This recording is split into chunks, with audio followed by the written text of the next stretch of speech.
Hi viewers, welcome to Elisa మైహీ homely blogs. ఈరోజు నెతిలి డ్రై ఫిష్ ఫ్రై ఎలా తయారు చేసుకోవాలో ఈ వీడియోలో చూద్దాం.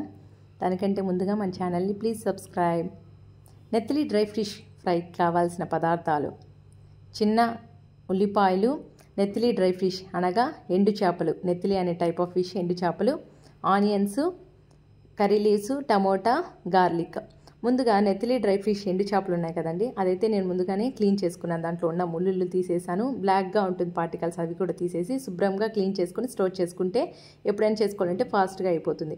సో నేను ముందుగానే స్టోర్ చేసుకున్న దాంట్లో 2 మెంబర్స్ చేస్తున్నాను కాబట్టి అంత క్వాంటిటీలో హాట్ వాటర్లో నేను సోక్ చేస్తున్నానండి. మీరు కూడా అలాగే ఎంతమందికి తీసుకోవాలనుకుంటే అంత క్వాంటిటీలో హాట్ వాటర్లో సోక్ చేసుకొని అలాగే పక్కన ఒక 7 మినిట్స్ ఆ 10 మినిట్స్ అలాగే వదిలేయండి. ఇప్పుడు ముందుగా కడాయి పెట్టుకొని స్టవ్ ఆన్ చేసుకొని 2 table spoons of oil add చేసుకోవాలండి. మీరు తీసుకునే క్వాంటిటీని బట్టి ఆయిల్ అనేది తీసుకోండి. నేనైతే ఇక్కడ 2 మెంబర్స్కే చేస్తున్నాను కాబట్టి దానికి తగినట్టుగా 2 టేబుల్ స్పూన్స్ ఆఫ్ ఆయిల్ తీసుకున్నాను. అందులో పోపు దినుసులు వేసుకోవాలి.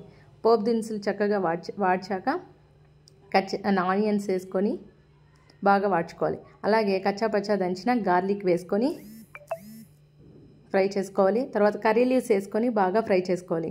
కచ్చాపచ్చాగా గార్లిక్ దంచితే చాలా ఫ్లేవర్ అనేది ఎన్హాన్స్ అవుతుందంటే టేస్ట్ చాలా చక్కగా ఉంటుంది. ఇందులోనే 1 టేబుల్ స్పూన్ ఆఫ్ టర్మరిక్ వేసుకోండి, పసుపు. అలాగే సాల్ట్ అనేది 1 స్పూన్ యాడ్ చేసుకోండి. ముందుగానే ఎండు చేపల్లో సాల్ట్ అనేది ఉంటుంది కాబట్టి చూసి వేసుకోండి. తక్కువ వేసుకుంటేనే, లేదంటే ఉప్పు ఎక్కువైపోతుంది. ఇప్పుడు మనము చిల్లీ పౌడర్ అనేది 2 టేబుల్ స్పూన్స్ వేసుకోండి. నేనైతే తక్కువ కారం తింటాను కాబట్టి నాకు సరిపడా వేసుకున్నాను 2 table spoons. Coriander powder 1 spoon వేసుకున్నానండి. ఇది వేసుకుని బాగా వాడ్చుకోవాలి. అలాగే తర్వాత టమోటాలు, ఇది బాగా వాడాక టమోటాలు వేసి చక్కగా ఫ్రై చేసుకోవాలి.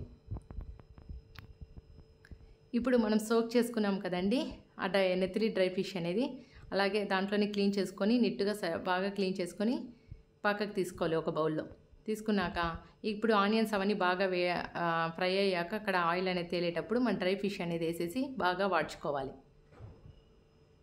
చక్కగా దాంట్లోకి ఈ ఫ్లేవర్ అంతా పడుతుందండి. ఇక్కడైతే నేను ముందుగానే 10 మినిట్స్ అనేది సోక్ చేశాను కాబట్టి నాకు నెతిలి డ్రై ఫిష్ అనేది మెత్తగా ఉంది కాబట్టి ఇక్కడ నేను వాటర్ అనేది యాడ్ చేయట్లేదు. ఒకవేళ మీకు గట్టిగా అనిపిస్తే వాటర్ ఇక్కడ యాడ్ చేసుకుంటే మళ్ళీ దగ్గర పడ్డాక మనకి ఫ్రై క్రిస్పీగా వచ్చేస్తుందండి. నేనైతే ఇక్కడ వాటర్ అయితే యాడ్ చేయట్లేదు. మీకైతే వాటర్ అనేది యాడ్ చేసుకోవాలంటే యాడ్ చేసుకోవచ్చు. నెతిలి డ్రై ఫిష్ ఫ్రై అనేది తినలేని చిన్నపిల్లలైనా పెద్దవాళ్ళైనా సరే ఇలా చేసి పెట్టండి. ఖచ్చితంగా చాలా ఇష్టంగా తింటారు. మరలా చేసి పెట్టమని అడుగుతారు. నెతిలి డ్రై ఫిష్ తింటే చాలా మంచిదండి. మీరు కూడా ఒకసారి ట్రై చేసి చూడండి. నేను బాగా వాడ్చుకునేసాక సర్వింగ్ ప్లేట్లో సర్వ్ చేసుకున్నాను. దీనికైతే పప్పు అయితే చాలా సూపర్గా ఉంటుందండి. నేనైతే ఈరోజు లంచ్కి పప్పు చేశాను.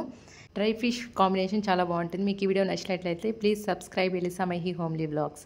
Thank you.